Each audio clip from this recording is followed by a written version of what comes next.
Jean-Philippe Vizini, vous nous parlez des emojis censurés par Facebook? Oui. Facebook a décidé de censurer 3 emojis à connotation sexuelle. Vous savez ce que c'est les emojis? Peut-être dans le public. Oui, vous savez, c'est les petits dessins. Alors, ils ont décidé de censurer l'aubergine, la pêche et les gouttes d'eau. Comment je vais faire pour communiquer? Ah ben voilà, alors pour ceux qui ne sont pas familiers des réseaux sociaux et de l'utilisation des emojis, on peut expliquer que l'aubergine représente l'élégance de l'homme. La pêche ou l'abricot, c'est plutôt l'origine du monde, vous voyez. D'accord, j'avais pas compris pourquoi. Ah oui, voilà, c'est ça. Pourquoi vous recevez des abricots? J'ai reçu des aubergines, je comprenais pas ce que ça voulait C'est dire. l'élégance. Et les gouttes d'eau? Les gouttes d'eau, c'est le bouquet final. Elle pensait qu'il fallait faire une ratatouille. Hein, Et d'ailleurs, voilà. Et d'ailleurs, après avoir vu cet été mon ami Ben H à la piscine, ils auraient pu rajouter le radis, l'asticot et les petits pois.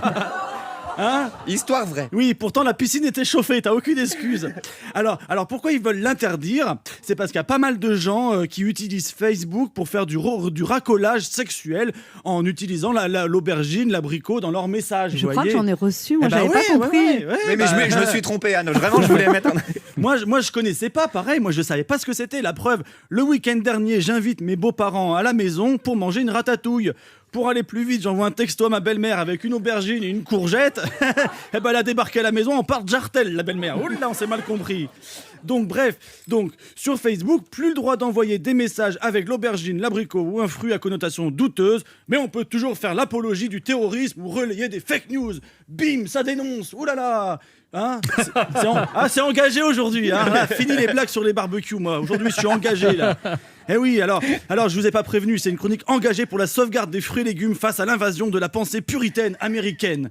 Vous avez pas l'habitude de me voir comme ça, hein. Les gens sont là, ils attendent. Non, mais la semaine dernière, vous vous rendez compte, le patron de McDo s'est fait licencier parce qu'il avait eu une relation amoureuse avec une employée. Vous vous rendez compte? Alors on se dit, il y a qu'aux États-Unis qu'un truc comme ça pourrait se passer. Eh bien, pas du tout. Regardez Anne Roumanoff. Si elle se retient de nous sauter dessus sauvagement, nous, les 3 chroniqueurs les plus sexy de la bande FM, c'est parce qu'elle tient à son job. D'ailleurs, je vous tire mon chapeau, Anne, bravo. Hein. Ça fait 3 ans qu'on bosse ensemble et pas une fois vous m'avez fait une allusion douteuse. Même quand vous me croisez dans le couloir, vous faites demi-tour, j'ai remarqué. Pour pas être tenté, quel professionnalisme quand même. Donc, amis français, ne nous laissons pas envahir par le puritanisme américain. Et je souhaite longue vie à l'aubergine, à la pêche, à l'abricot. Et on n'oublie pas Ben H avec ses petits pois et son radis.